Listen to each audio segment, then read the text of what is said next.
참으로 아름다운 찬양이었습니다. 우리 이 교회는 이 찬양의 은사를 가지신 분들이 많은 것 같습니다. 특별히 우리 담임 목사님, 우리 친구 허윤기 목사의 부부의 찬양은 우리 재림교회 내에서 아주 이름이 널리 알려져 있죠.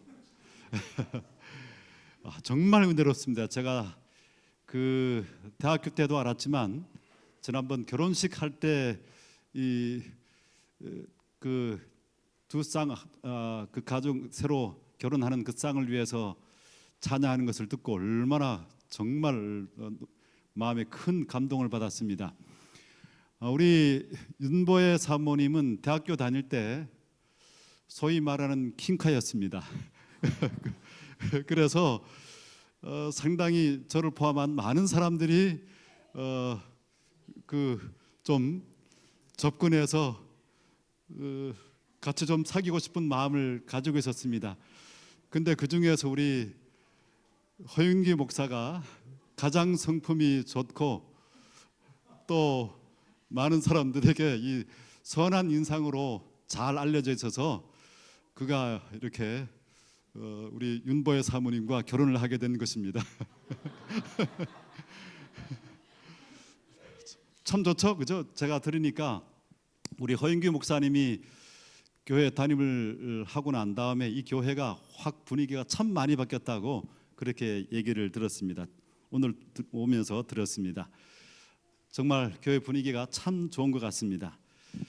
이번 한 주 이렇게 하나님의 은혜 가운데서 하나님의 말씀으로 함께 하게 됨을 참으로 기쁘게 생각하고 하나님께서 계획하신 모든 선하신 뜻들이 이 한 주간 동안 꼭 이루어질 수 있게 되기를 간절히 소망합니다. 오늘 C.S. 루이스의 고백, 교수의 고백이라고 하는 제목으로 에베소서 1장 4절의 말씀을 보도록 하겠습니다. 곧 창세 전에 그리스도 안에서 우리를 택하사 했습니다. 이 변화 잡지 여러분들 보시고 계십니까? 보신 분들도 있고 또 보지 않은 분도 계실 것입니다. 제가 이 지난 올해 8월 달에 그 기사의 내용을 제가 썼습니다. 편집을 했습니다. 여기 그 제목이 예수는 실존했던 하나님의 아들인가? 기독교의 심장인 예수의 삶과 사역을 추적하다 해서 예수님의 삶에 대해서 비기독교인의 입장에서 예수 그리스도께서 정말 이 땅 역사 가운데 계셨던 분이신지, 정말 이 땅에 존재하셨던 분인지, 또 그분이 단지 훌륭한 선생이 아니라 하나님의 아들인지에 대한 그 내용들을 다루고 또 그분의 사역에 대해서 또 그분의 최종적인 임하시게 될 사건에 대해서 제가 기록을 했습니다.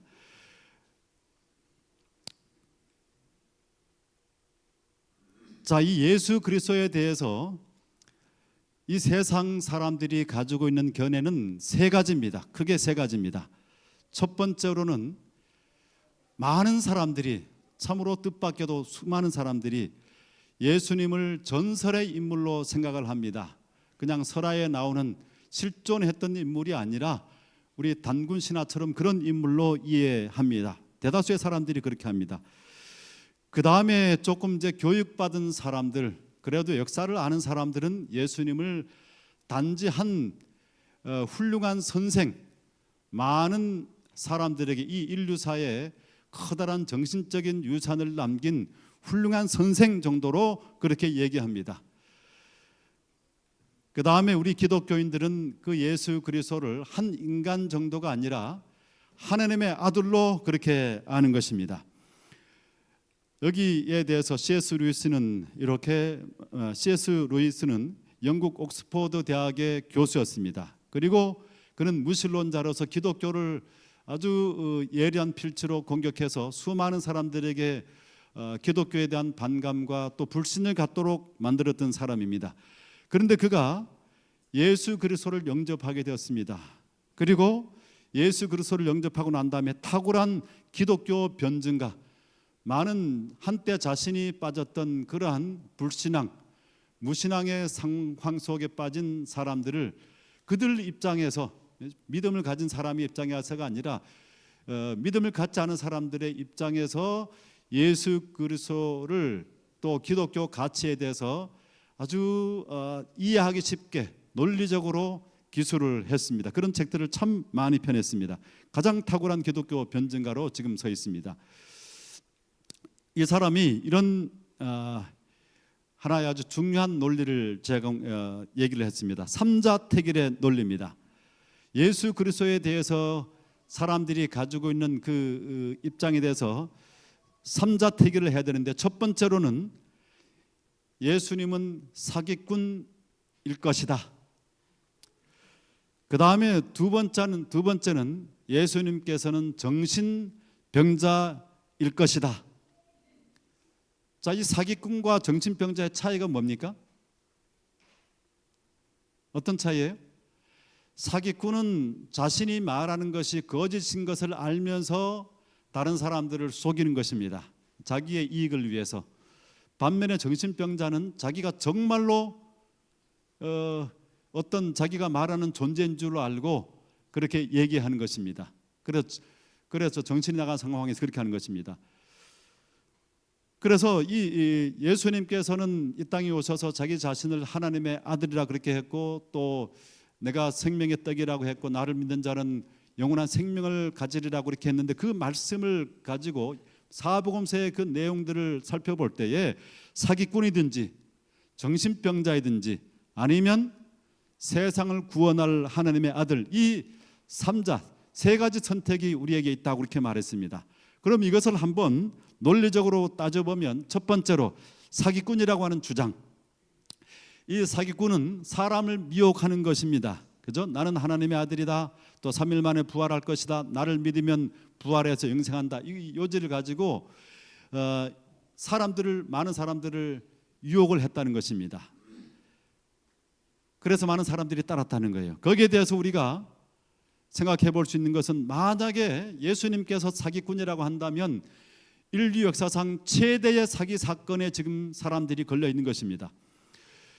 또 예수님의 그 삶을 따라서 예수님을 받아들인 사람들의 삶에서 나타나는 열매들, 그것들은 이 사기꾼을 따른 사람들이 나타날 행동들이 아니에요.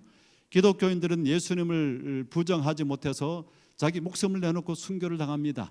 또 많은 사람들이 정직한 삶을 살기 위해서 그렇게 노력을 하죠. 그리고 자선 박예기관이 기독교의 사람들이, 기독교 단체들이 운영하는 자선 단체들이 가장 많이 있습니다. 많은 전 세계적으로 고통당하고 또 연약한 사람들, 가난한 사람들, 병에 시달리는 사람들을 돕는 자선 단체들이 기독교의 예수 그리스도의 이름으로 행해지는 압도적으로 많은 것입니다. 그리고 이 예수 그리스도를 받아들인 사회에는 언제나 여자들의 권리가 신장했습니다. 그 이전까지는 여자들의 존재는 남자들의 부속물 정도, 짐승과 같은 그러한 정도의 수준의 사람들이었지만, 예수께서 오시고 난 다음에는 동등하게 남자와 여자가 동등한 관계로 높임을 받도록 되었습니다. 신약의 기록에 보게 되면 벌써 그 여자들의 족보에, 예수님의 족보에 여자들이 많이 등장하는 것을 보게 되죠. 그 다음에 예수 그리스도를 따르는 사람들의 삶에서 엄청난 변화들이 있습니다. 마약에 걸린 사람들, 또 술 중독에 빠진 사람들, 또 여러 가지 그릇된 습관에 빠진 사람들이 예수 그리스도를 받아들이고 난 다음에 그 삶이 전적으로 변화되는 것을 보게 됩니다. 또 희망을 다 잃어버렸던 사람들, 모든 삶에 대해서 부정적이었던 사람들이 예수 그리스도를 영접하고 난 다음에는 긍정적으로, 희망적으로 많은 사람들에게 선한 감화력을 끼치는 그러한 삶으로 변화하는 것을 보게 됩니다. 사기꾼을 따랐던 사람들이 거짓말을 치는 사람을 따랐던 사람들에게서 이런 열매들이 맺혀지는 것은 불가능한 것입니다. 그 다음에 정신병자, 여기 예수님께서 이 정신병자는 자신이 하는 말을 잘 모르죠, 그죠? 그리고 허황된 망상에 사로잡혀서 자기 자신을 하나님의 아들이라고 그렇게 주장을 합니다. 제가 이제 한 번은 말이죠, 남영학원에 있을 때 거기 외국인이 한 사람이 저를 찾아와가지고, 우리 교사는 아닌데 찾아와가지고 같이 얘기를 하게 되었습니다. 제 사무실에서 한참을, 여자인데 아주 백인이고 또 예쁘게 생겼어요. 그런데 같이 얘기를 하면서 조금 한 20분 정도 지나고 나니까 조금 뭔가 이렇게 핀트가 자꾸 안 맞아요, 말들이. 그래서 도대체 이 사람이 무슨 말을 하는지를 잘 모르겠어요. 그래서 아주 혼동스럽게 이 사람의 정체가 무엇인지 생각을 하다가 나중에 도무지 말들이 연결이 안 되고 횡설수설해서 내보내고, 나중에 그랬더니 그 등록실에서 목사님, 그 사람 정신 나간 사람이에요. 그렇게. 네, 정신 나간 사람은 이렇게 한 몇십 분만 얘기를 해보면 알죠, 그죠? 그런 정신 나간 사람, 이렇게 자기가 하나님의 아들이라고 이렇게 주장한 그러한 사람을 주장했다고 할지라도 잠시만 같이 시간을 보내보면 아는데, 그런 사람의 말을 사람들이 따랐다고는 볼 수가 없는 것입니다. 그리고 예수님의 그 사복음서에 나오는 그 기록들을 보게 되면 예수님을 고소하고 또 예수님을 책잡으려고 했던 사람들이 아주 난해한 질문들을 통해서 예수님을 공궁에 빠뜨리려고 합니다. 그럴 때 예수님께서는 그 사람들이 꼼짝 못하는 아주 논리적인 말로 빠져나올 수 없는 그러한 공경에 처할 수 있는 질문에 대해서 그것을 아주 지혜롭게 빠져나오는, 그래서 어떤 책도 잡히지 않는 모습을 볼 수가 있습니다. 또한 오늘날 기독교 현실은, 기독교의 현상은 이 어떤 정신병자에 의해서 사기를 당해서 혹은 생겨난 종교가 아니라고 하는 것들을 전 세계의 기독교의 모습, 기독교인의 모습은 보여주고 있는 것입니다. 그렇다고 한다면 마지막으로 세 번째는 뭐예요? 정말 예수님께서 주장하셨던 것처럼 그분이 세상을 구원할 하나님의 아들이라고 우리가 믿는 것입니다. 그렇게 믿을 수 있는 그 증거들은 첫 번째로 어떻게 했어요? 제자들이, 예수님을 따랐던 제자들이 순교를 당한 것을 보게 되죠, 그죠? 순교를 당했습니다. 어떤 사람이 어떤 사람을 흠모해서 따른다고 할지라도 그 사람이 참 도덕적으로 의롭고 바르고 또 많은 사람들에게 선을 베푸는 사람이어서 그 사람을 가까이 할 수는 있지만, 그런 사람을 위해서 자기의 생명이 요구되면 목숨을 내놓고 그 사람을 따르지는 않을 것입니다. 그렇잖아요? 그 사람이 정말 주장한 것처럼, 예수님께서 주장하신 것처럼 사람이 죽는다고 할지라도 다시금 살아날 수 있다고 하는 그 확실한 확신을 가지지 않았다면 결단코 아무리 선한 사람이라고 할지라도 따르지 않을 것입니다. 그리고 이 제자들이 순교를 당했고, 그 다음에 중세 5천만 명, 7만 명은 빼고 5천만 명 이상, 7만 명 정확하지 않습니다. 5천만 명 이상의 기독교인들이 자기의 신앙을 위해서 생명을 포기를 했습니다. 그 다음에 또 세계 제1 종교인 것입니다.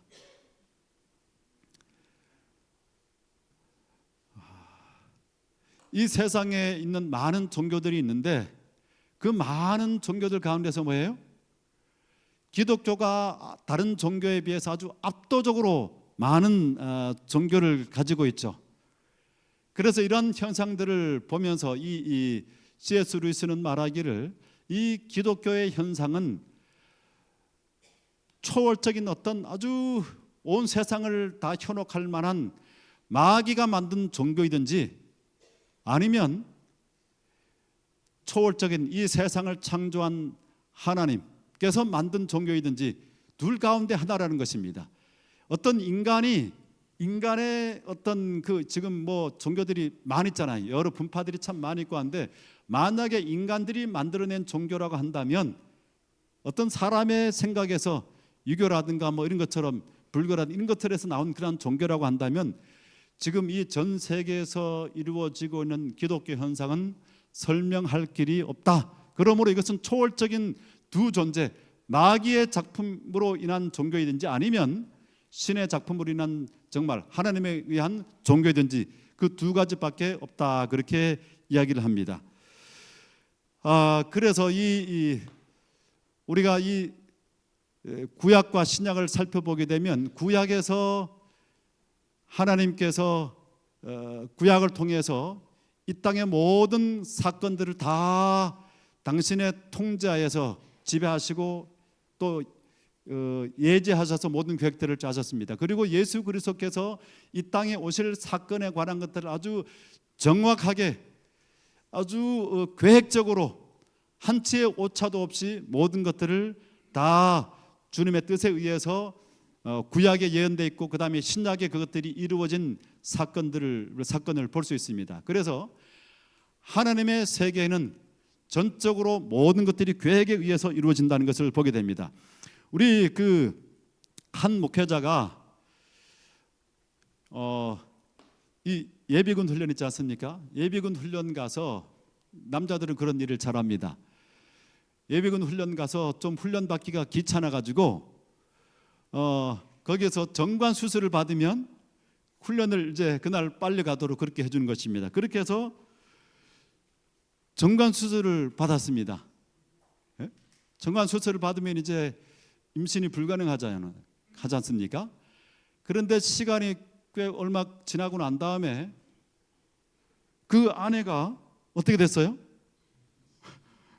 임신을 했습니다. 그러니 굉장히 마음 가운데 큰 시험을 받았습니다. 마음 가운데 참 큰 시험을 받았는데 나중에 보니까 그것이 풀려서 그럴 확률이 충분히 있고 그런 실제로 그렇게 일이 일어난 것입니다. 그래서 어떤 실수로 말이죠. 이 부부의 실수로 아이가 태어난 거예요. 그죠? 그런데 그것을 하나님께서 허락하지 않으셨다면 그게 가능할까요? 가능하지 않을 거예요. 그죠? 사람은 실수할 수 있어도 하나님은 실수할 수 없는 것입니다. 여기 하나님께서 여기 모든 이 땅의 창조부터 마지막까지 하나님께서는 그 모든 것들이 필연입니다. 또 거기에 우리의 삶도 하나님의 계획 속에서 필연으로 연결되어 있습니다. 그것을 깨닫게 될 때 우리의 삶은 전적으로 차이가 나게 됩니다. 오늘 그 본문의 말씀을 가지고 두 가지 한번 교훈을 생각해 볼 수 있습니다. 첫 번째로는 각 사람은 하나님께서 계획하셔서 이 땅에 출생했다고 하는 것입니다. 여기 보십시오. 여기 시편 71편 6절의 말씀을 보게 되면 나의 어머니의 배에서부터 주께서 나를 택하셨으며 했습니다. 어머니의 배에서부터 주께서 어떻게 하셨다고요? 나를 택하셨다고. 그 다음에 두 번째는 에레미야 1장 5절에 보면 내가 너를 모태에 짓기 전에 너를 알았고 내가 배에서 나오기 전에 너를 성별하였고. 자, 이것은 뭐예요? 어머니 뱃속에 임신하기 전에 이미 남편을 만나기 전에 이미 하나님께서는 이 땅에 태어난 그 사람의 출생에 대해서 계획을 가지고 계시고 알고 계셨다는 것입니다. 그 다음에는 에베소서 1장 7절 말씀 보게 되면 창세 전에 그리스도 예수 안에서 그의 은혜의 풍성함을 따라서 우리 각 사람이 지으심 받고 구원을 위해서 확정이 됐다고 이렇게 말씀이 되어 있습니다. 자, 이 세 성경 구절은 정말 어마어마한 성경 구절입니다. 그냥 간단히 넘어갈 수 있는 성경 구절이 아니에요. 우리 지금 이곳에 앉아있는 한 사람 한 사람의 이 땅의 탄생이 그저 사람의 실수에 의해서 어떻게 하다 보니 우연히 출생할 수 있는 것이 아니라 창세 전에 만세 전에 이미 하나님의 계획 속에 우리 각 사람이 있었다는 것입니다. 정말 놀라운 사실입니다. 그것을 모르게 될 때 우리의 삶은 참으로 방황하게 되고 비참하게 되는 것입니다. 자, 이렇게 됐죠? 여기 이것을 전제로 해서 세상에는 두 가지 세계관이 있습니다. 첫 번째로는 진화론적인 세계관이 있고, 두 번째는 창조론적인 세계관이 있습니다. 진화론에 의하면 뭐예요? 모든 세상에 존재하는 것들은 다 뭐라는 거예요? 우연이에요. 우연. 창조론적 세계관은 뭐예요? 이 땅에 존재하는 모든 것들, 사건 진행이 뭐예요? 다 하나님의 계획 속에 있다는 것입니다. 우연과 계획이에요. 자, 이 진화론적 세계관을 반박해서 기독교의 전통적인 논증 하나가 있습니다. 이 진화론을 반박하는 전통적인 논증이 하나가 있는데, 그것은 팔레이라는 사람이 개발했다고 해서 팔레이 논증이라고 합니다. 이 팔레이라고 하는 사람은 시계를 가지고 이 하나님의 창조를 설명했어요. 그런 이렇게 예를 듭니다. 어떤 사람이 이렇게 그 길을 가다가 저기 시골 속에서 한 번도 문명의 혜택을 받지 못했던 사람이 길을 갔다가 이 시계를 하나 줍게 됐어요. 시계를 한 번도 본 적이 없었던 사람이기 때문에 그런 시계를 들고 시계를 가만히 이렇게 관찰을 해보니 시간이 이렇게 움직이는 것입니다. 초침이 한 바퀴 돌면 분침이 한 군가고, 분침이 또 돌면 한 바퀴 돌면 또 시침이 돌고, 이런 것을 보고 한참 그것을 보다가 이 사람이 야, 이거 어디서 생겨났을까? 그렇게 생각하다가 최종적인 내린 결론이 이것입니다. 이 지구에서 바람이 막 불어가지고 이렇게 먼지들이 막 쌓이고, 거기에 또 철분가루도 이렇게 모이고 이렇게 해가지고 거기서 시간이 많이 지나면서 또 이슬이 내리고 끈적끈적한 어떤 그 요소가 거기 섞여서 뭉쳐지고 하더니, 그 다음에 더 시간이 지나가지고 그것들이 회오리 바람이 막 불더니 그것이 다 조합이 돼가지고 딱 그런 형태가 나오고, 그 다음에 이 다람쥐가 가지고 뒷발로 탁 차니 그때부터 뭐예요? 이것이 돌기 시작했다. 자, 이렇게 결론 내렸다고 한다면 어떻게 됩니까? 아무리 수억만 년이 지난다고 할지라도 그 모든 금속이라든지 스프링, 나사, 철 이런 것들을 한 곳에 막 이렇게 어떻게 우연으로 한 곳에 모여지고 그것들이 어떻게 조합된다고 할지라도 그것이 다시 움직이는 정확한 그런 지금의 시간의 그 정확성을 알려주는 그런 정확한 움직임을 가질 수 있는 시계로 만들어질 수 있습니까? 없습니까? 그건 절대로 불가능한 것입니다. 그 시계를 보면 우리가 시계가 어떻게 생겨난지 알지 못하지만 시계를 만든 제작자가 있다는 것을 알게 되는 것이에요. 자, 그런데 이것하고 한번 비교해 보십시오. 이 간단한 시계는 정말 간단한 것입니다. 시계에 비하면 우리 우주의 그 별들 있잖아요. 별들은 태양계를 중심으로 해가지고 어떻게 수금, 쥐와, 목토, 천의 명이 있는데, 여기 우리 이 태양이 중심에 있으면 이 태양을 중심으로 해가지고 어떻게 돼요? 여기 이 별들이 어떻게 합니까? 태양을 한 바퀴 쭉 도는데, 가까이 있는 것은 이걸 도는 것을 뭐라고 합니까? 뭐라고 그래요? 이 태양의 주위를 도는 걸 뭐라고 합니까? 공전이라고 그러죠. 자전이라고 그러지 않고 공전이라고 그래요. 이 자전은 이렇게 이 지구 자체가 돌면서 멀리 태양을 도는 것을, 이게 도는 것을 가지고 빠르게 돌아가는 것을 가지고 자전이라고 그래요. 자전하면서 공전 한 바퀴를 도는 것입니다. 그것이 몇 년이에요? 1년 365일이 걸리는 것입니다. 그리고 저기 멀리 있는 것은 더 몇백 년이 멀리 있으니까 몇백 년이 걸리는 겁니다. 그런데 우리가 이 시계가 틀릴 때 무엇으로 시간을 맞춥니까? 어디에다 시간 맞춰요? 우리가 오래되면 시간이 1초씩 틀려지잖아요. 어디에 맞춥니까? 어디에 시계에 맞춰요? 그린위치 천문대 시계를 맞추죠, 그죠? 표준 시계를 맞춥니다. 그러면 그린위치 표준 시계의 그 시계는 어디에 맞춥니까? 그린위치 표준 시계는 별들의 움직임에 맞추는 것입니다. 별들의 움직임이 1초의 오차도 없이 어떻게 해요? 아주 정확한 속도로 지금 돌고 있는 것입니다. 그리고 이 태양계가 어떻게 해요? 또 아주 빠른 속도로, 제가 월요일에 말씀드린 것처럼 빠른 속도로 또 다른 어떤 은하계 중심을 향해서 돌고 있어요. 그리고 그런 은하계가 몇천 개가, 천억 개가 있다고 말씀드렸잖아요, 그죠? 천억 개의 태양계가 한 은하계를 중심으로 돌고 있고, 그 은하계가 또 천억 개가 어떤 우주의 중심을 향해서 돌고 있는데, 생각해 보십시오. 이 우주의 그 모든 별들이 조금만 만약에 1초라도 거기에서 움직이면서 운행해서 벗어난다고 하면 어떻게 되겠습니까? 그러면 뭐 우주가 그냥 야단나죠. 그냥 서로 부딪혀가지고 그냥 궤도를 벗어난다고 한다면 이건 엄청난 사건이 일어나는 것입니다.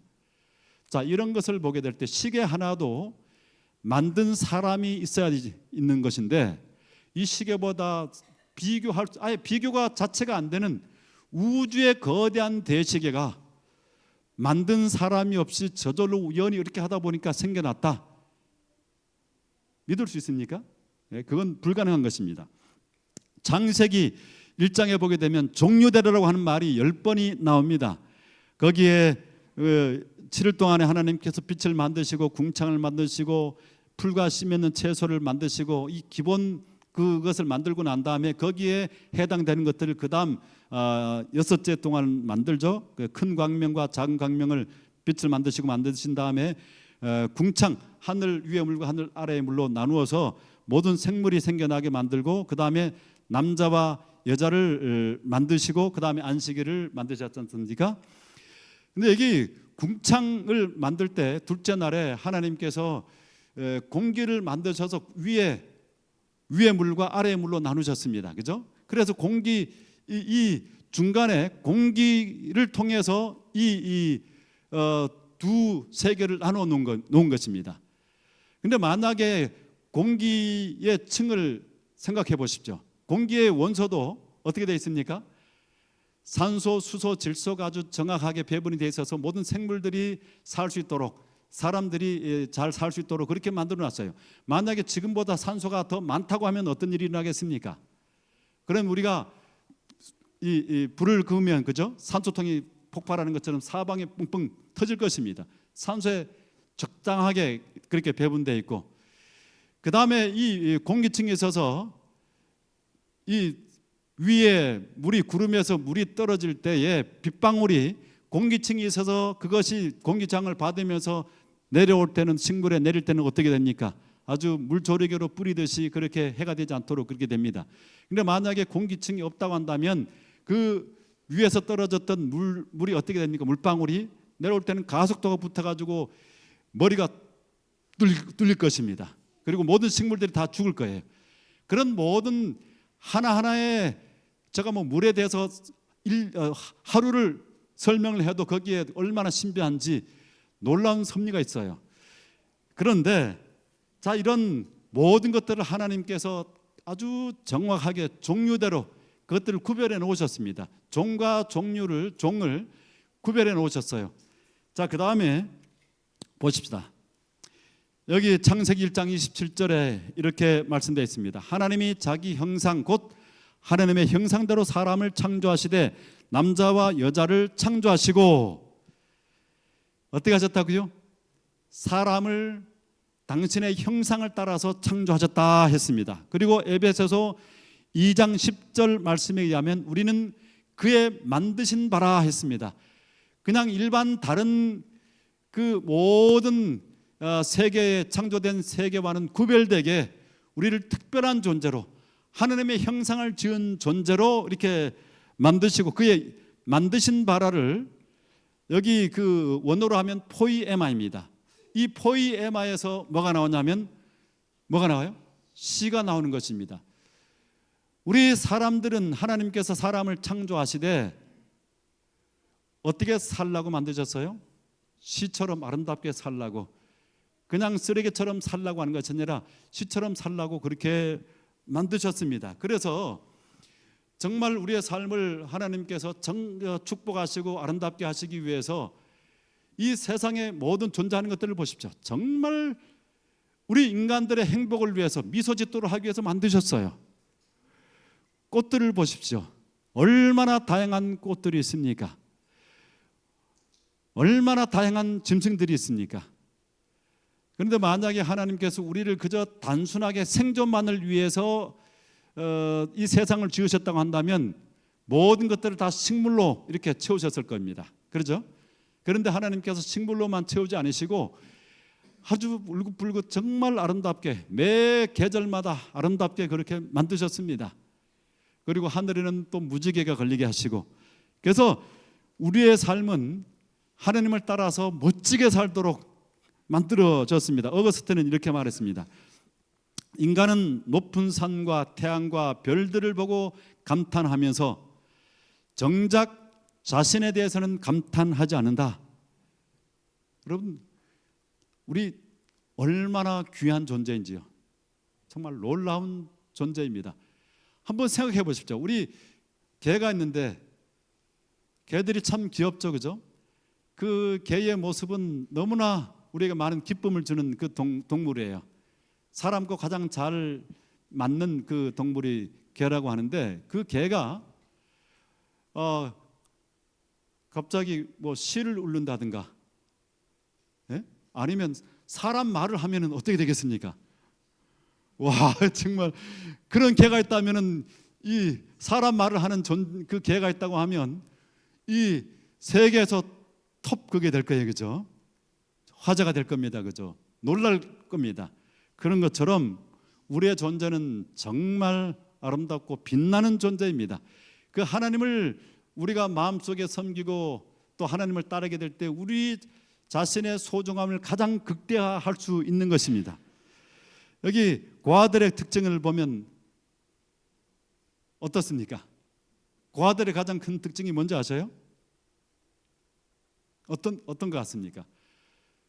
제가 예전에 고아들을 방문해 보니까 정말 너무 불쌍해요. 이렇게 그 어떤 음식을 갖다가 뭐 치킨 같은 거 하니까 막 먹는데 정신없이 먹는 그 모습을 보니까 얼마나 가슴이 아린지.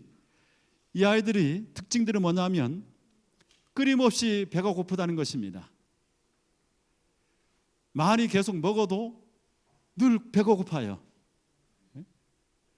그것은 그냥 육신적으로 배가 고프고 뭐예요?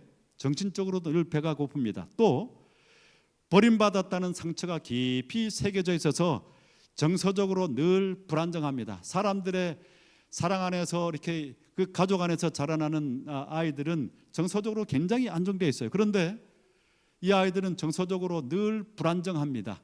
그래서 사람들을 눈치를 보게 되고 이렇게 됩니다. 그래서 우리가 그것은 말이죠, 그저 육신적인 고아만 그런 것이 아닙니다. 우리가 하나님을 만나지 못하면 영적인 고아입니다. 그리고 공허하고 삶이 공허하고 평안과 만족이 없고, 그 다음에 늘 삶이 불안정합니다. 어떤 일을 하든지 간에 늘 불안정해요. 제가 그 고등학교 2학년 때 창조주 하나님을 만났습니다.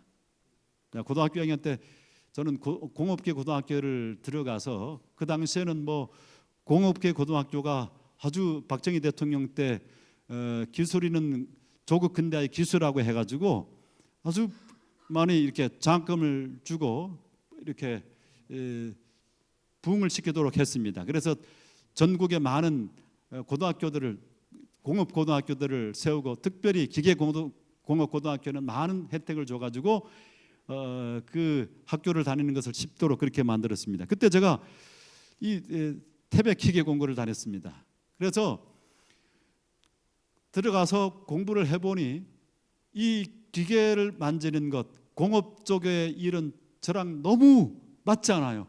저는 뭐 너무 정말로 거기 들어가서 성적 때문에 이제 그렇게 들어갔는데 보니까 너무 힘들어가지고 정말 어찌할 바를 몰랐습니다. 그럴 때 고등학교 2학년 때 제가 우리 반에서 1등하는 아이, 그 다음에 2등하는 아이가 우리 신앙을 받아들이고 신앙하면서 그 아이들을 따라서 신앙을 하기 시작했습니다. 그때 교회를 뭐 믿으려고 한 것이 아니라 이 아이들과 좀 사귀고 싶어서 교회를 갔는데, 교회에서 이 창조주 하나님을 배우게 되고 또 성경을 배우게 되면서 놀라운 새로운 세계를 알게 됐습니다. 그저 이 세상이 우연히 그냥 한 번도 생각해 보지 못했는데, 이 세상의 기원에서부터 시작해서 그 다음에 사람의 기원, 또 왜 7일이 월화수목금토일 이렇게 왜 7일이 있었는지도 몰랐는데, 또 왜 7일 가운데 하루를 쉬는지, 그것들이 모든 것들이 성경에서 기원됐다는 것을 알고 참 신기하고 눈이 번쩍 뜨였습니다. 그래서 신앙을 하게 되고 그 다음에 마침내 제가 그 신학을 하기로 그렇게 결심을 했습니다. 그 당시에 이제 공업계에 있는 사람들은 그 석차 30%, 그 정원의 30% 이내만 들어가면 대학교는 같은 동일 계열로 들어가면은 공대를 들어갈 수 있도록 그렇게 했었는데 제가 그렇게 하지 않고 이제 그 특수전으로 들어가는데 인문계를 하기 위해서 제가 대구에 가서 우리 친구 셋과 함께 공부를 해서 학원에 1년을 다니면서 공부를 하게 되었습니다. 그 2등 했던 친구하고 같이 이제 공부를 하게 됐는데 같이 이 세 명이 함께 신학을 하자고 그렇게 결심을 하고 학원에 다니면서 그 자취방에서 공부를 하고 그 다음에 이제 시험을 치게 되었습니다. 그래서 서울에 합격을 해야지 이제 그 당시에는 그 각 계열 이 지방별로 이렇게 점수가 있었지 않습니까? 그래서 시험을 쳤는데 저 혼자만 그렇게 합격을 하게 됐습니다. 그래서 그것도 제가 아마 신학과의 거의 꼴찌 정도로 간당간당하게 됐을 겁니다. 아마 그렇게 합격이 돼가지고 공부를 하게 됐습니다. 그래서 신학에 들어가서 참 그 학교 캠퍼스가 너무 좋아서 아주 행복했는데 그 다음에 제 마음 가운데 갈등이 생겼습니다. 1학년 내내 갈등이 생겼지 뭐냐면 1학기 때 제 마음속에 이 신학이라고 하는 것은 나와 맞는 길이 아니다. 보니까 저는 아주 굉장히 내성적이었습니다. 그래서 사람들 앞에 서서 말하는 것에 대해서 자신감이 없었습니다. 신학과 1학년 전체가 이제 입학하고 난 다음에 오야뽕에서 모여서 함께 그 각자 소개를 하는 시간을 가졌습니다. 그렇게 쭉 해서 소개를 하는데 다른 친구들은 교회 안에서 오랫동안 지냈기 때문에 뭐 얘기들을 얼마나 조리 있게 또 그 표준어로 서울 말로 표준어로 이렇게 잘 하는지 그거 들으면서 기가 죽었습니다. 제가 지금 강원도 사투리가 있지 않습니까? 경상도 사투리가 그죠? 기가 죽어서 이렇게 시간이 오는데 어떻게 말해야 될지도 모르는데 이 친구들이 너무 잘하니까 막 그냥 이 속에서 수백 마리의 나비가 막 펄럭거리는 것입니다. 그래서 막 심장이 두근거려가지고 이거 어떻게 해야 되나? 그래서 제가 뭐 생각을 해가지고 그 아주 사투리에다가 잘 알아듣지도 못할 것으로 어떻게 했는지 모르겠습니다. 그렇게 했던 사람이니까 제가 일생 동안 이런 말 못하는 사람이 단에 서가지고 말씀을 전한다고 하는 것 이거는 굉장히 고통스러운 일이다. 적성에 맞지 않고 그 다음에 두 번째로는 그 마음속에 어떤 생각이 들었냐면 신앙이라고 하는 것은 너무 정말 하지 말아야 될 것이 너무 많아요. 속박이 많잖아요, 그죠? 아주 뭐 이 개가 그 목줄에 허용된 것만큼만 자유가 있는 것처럼 느껴져서 이런 속박된 생활 내가 여기만 환정된 생활을 못하겠다. 그게 너무 부담스러워서 내가 전과를 해야 되겠다. 제가 그 늘 마음에 꿈꿨던 것이 국문학에 대한 그걸 가지고 있었습니다. 국문학이라든가 영문학 정도 하기를 그렇게 원했는데 그래서 제가 1학년 마치고 난 다음에 전과를 하려고 그렇게 마음에 결심을 했습니다. 뭐 하나님을 부정할 수는 없었으니까 하나님을 떠날 수는 없지만 그러나 내가 모범적으로 부자연스러운 생활을 하는 목회자는 할 수 없다. 그렇게 해서 1년을 마치고 전과를 하려고 이제 결심을 했는데 1학년 가을에 제가 예수 그리스도를 만나게 됐습니다.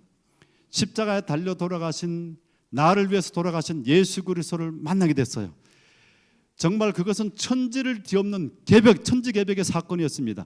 그 전에 창조주 하나님에서 이제는 뭐예요? 나를 사랑하시는 사랑의 하나님을 깨닫게 되는 것입니다. 그 하나님이 하나님을 믿는 것이 그전에는 하나님의 사랑을 깨닫지 못했을 때는 속박이고 부자연스러운 것이고 내 개성이 개성을 마음껏 살 수 없는 것이고 그렇게 생각을 했는데 그 하나님을 제대로 만나고 나니 하나님께서는 내 개성을 없이 하는 분이 아니라 내 개성을 더 찬란하게 빛나게 하시는 분이고 나에게 더 큰 자유를 누리게 하시는 분이라고 하는 사실을 알게 됐습니다.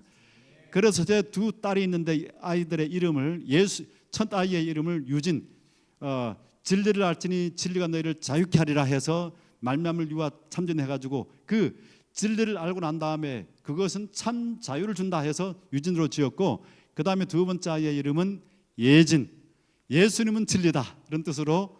그래서 제 두 가지 중요한 그러한 그 신앙적인 그 기둥을 세우게 된 것입니다. 그래서 사랑의 하나님을 발견하고 난 다음에 하나님의 계획과 뜻을 깨닫고 나니까 이제는 모든 바라보는 것들이 천지 만물들이 하나님께서 나를 사랑하신다는 속삭임으로 하나하나 모든 사건 속에서 하나님의 은혜와 사랑을 깨닫게 된 것입니다. 그러니 제가 세상 사람들 가운데서 가장 행복한 사람이 됐어요. 저는 정말 이 신앙하는 것, 예수 그리스도를 몰랐다고 한다면, 또 예수 그리스도의 사랑을 몰랐다고 한다면 속박된 생활, 이 자유를 누리지 못하면서 구원받기 위해서 그저 이 율법을 지키고 십계명을 지키고 또 선행을 해야 되고 이런 그 괴로운 생활을 했을 텐데, 예수 그리스도를 만나고 보니 제가 완전히 자유로워지고 행복해지고 모든 만물들에서 말씀하시는 나를 사랑하신다는 그 음성을 듣게 되었습니다. 우리 각 사람도 마찬가지예요. 선지자 왕 536페이지에 보면 하나님께서는 당신의 크신 계획 속에 모든 국가와 모든 개인의 자리를 배정하신다 하셨습니다. 두 번째로 하나님의 계획은 예수 그리스도를 통한 우리의 구원입니다.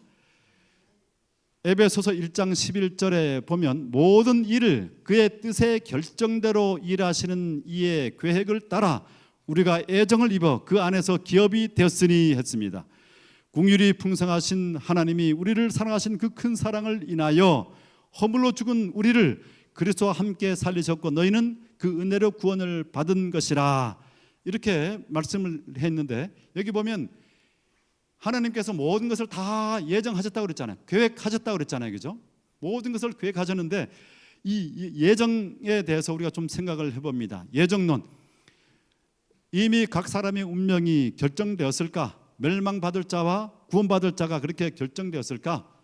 많은 사람들이 혼동하는데, 하나님께서는 어떤 사람이 구원받을 것과 멸망할 것을 예정해 놓지 않으셨습니다. 하나님께서 예정해 놓으신 한 가지가 있어요. 그것은 뭐냐면 하나님은 모든 사람이 구원을 받으며 진리를 아는 데 이르기를 원하시느니라. 하나님께서 정하신 하나, 예정 하나는 뭐냐면 예수 그리스도를 이 땅에 보내셔서 돌아가시게 하심으로 그 예수 그리스도를 바라보는 모든 사람은 누구든지 그분의 공로를 인해서 구원받도록 하는 것, 그리고 모든 사람이 구원을 받기를 원하는 것이, 그것이 하나님의 예정이에요. 그런데 그것을 우리가 거절한다고 한다면 우리의 자유의지를 존중하시는 하나님께서 그러한 사람의 그 결정들을 존중하는 것입니다. 이제 예정에 대해서 우리 이 사람을 아십니까? 프라이데이 나이트 클럽이라고 하는 그 책 보신 분? 네, 꽤 여러분 되시네요. 제가 소문 듣기로는 뭐 서점 앞에서 그것을 10,000권을 출간해가지고 좀 배포를 할 그런 계획을 가지고 있다고 제가 들었는데 사실인지 모르겠습니다. 네, 아주 많은 사람들에게 널리 읽혀지는 책이 되고 있습니다. 이 학생은 제가 서울 영학원 교회에 있을 때 거기에 학생으로 나오게 됐습니다.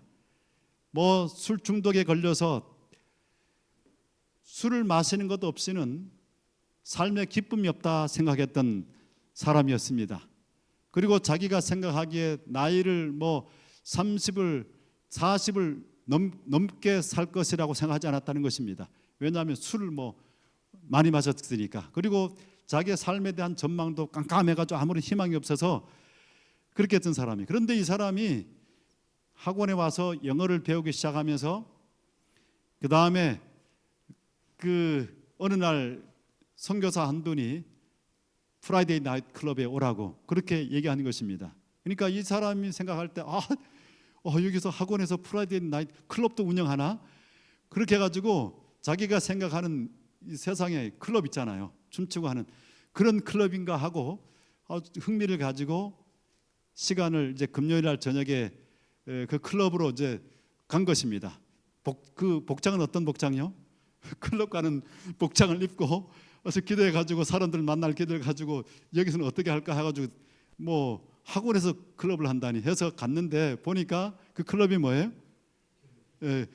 그 우리 학생들을 위해서 영어학원교회에서는 따로 예배를 드리면서 그 클럽을 운영하는 것입니다. 이렇게 그 외국인이 간증도 하고 또 프레젠테이션도 하고 그다음 끝나고 난 다음에 그걸로 또 영어로 토론을 하고 하는 그 클럽인데 거기 가서 이제 그렇게 해서 사람을 우리 또 선교사를 만나게 되고 선교사가 계속해서 관심을 줘서 마침내 교회를 다니게 됐습니다.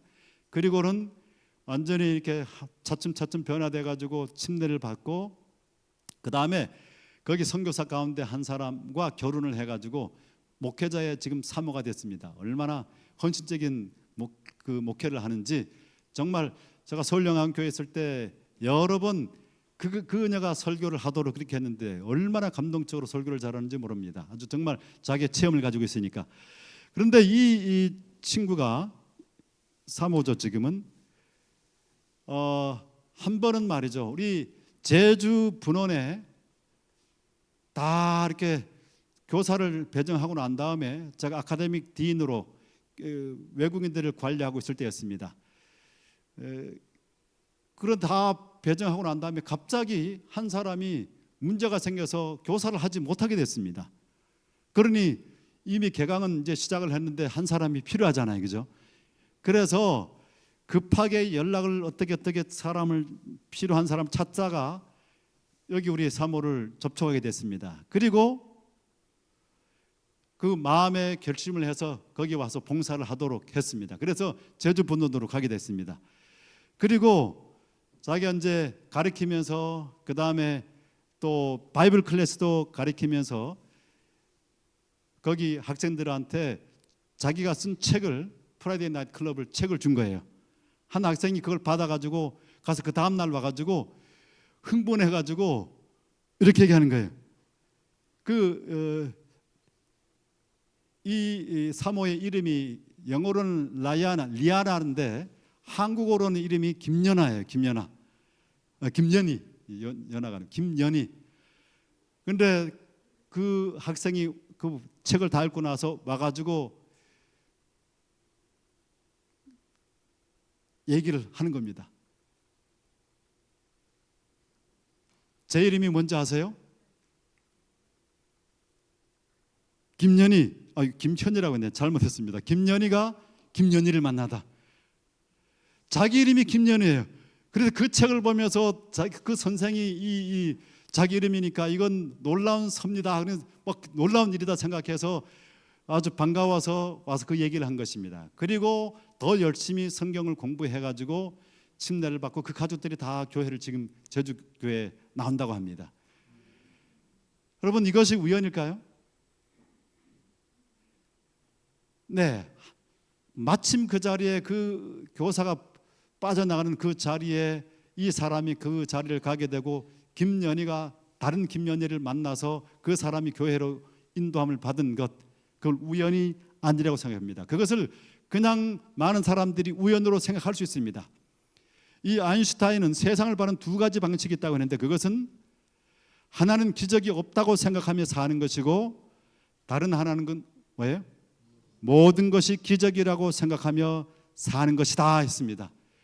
우리의 삶이 그냥 우연히 이루어진다고 생각하며 사는 사람하고 내가 지금 오늘 가서 만날 사람 또 내가 지금 걷게 되는 골목길 그 모든 환경 내가 마주치는 사람들 사건들 이 모든 것이 지금 하나님의 예측하지 못하는 내가 알지 못하는 넓은 계획 속에서 하나하나 이루어지는 기적이다. 이렇게 사는 사람하고 그 삶의 모습이 어떻게 되겠습니까? 엄청난 차이가 있을 것입니다. 우리 두 가지 것을 기억하시게 되기를 바랍니다. 에레미야 1장 5절 내가 너를 모태에 짓기 전에 너를 알았고 내가 태에서 나오기 전에 너를 성별하였고 에베소서 1장 4절 창세 전에 그리스도 안에서 우리를 택하사 했습니다. 오늘 말씀을 마치면서 두 가지를 우리가 생각해 봤습니다. 첫 번째, 각 사람은 하나님께서 계획하셔서 이 땅에 출생하게 된 것입니다. 두 번째로, 하나님의 계획은 예수 그리스도를 통한 우리의 구원입니다. 우리가 지금 지나가는 모든 사건들, 때때로 우리가 생각하기에 이해하지 못하는, 인간적으로 도무지 받아들일 수 없는 어떤 모든 사건들, 이 땅에서는 우리가 이해할 수 없겠지만 하늘에 가서 마침내 왜 그러한 일이 있어야 되는지를 이해하게 될 것입니다. 그리고 하나님을 찬양하게 될 것입니다. 우리의 모든 삶의 과정들은 나를 하나님께로 더 가까이 이끌어서 영원한, 이 땅에서 잘 살기 위한 것이 아니라, 이 땅에서 행복하게 사는 것이 아니라, 이 땅에서 애통한다 할지라도 영원한 생명을, 영원한 구원을 얻도록 하기 위한 것임을 우리가 기억하면서 우리의 모든 삶에 하나님과 동행하는 기적을 경험하며 살게 되기를 간절히 소망합니다.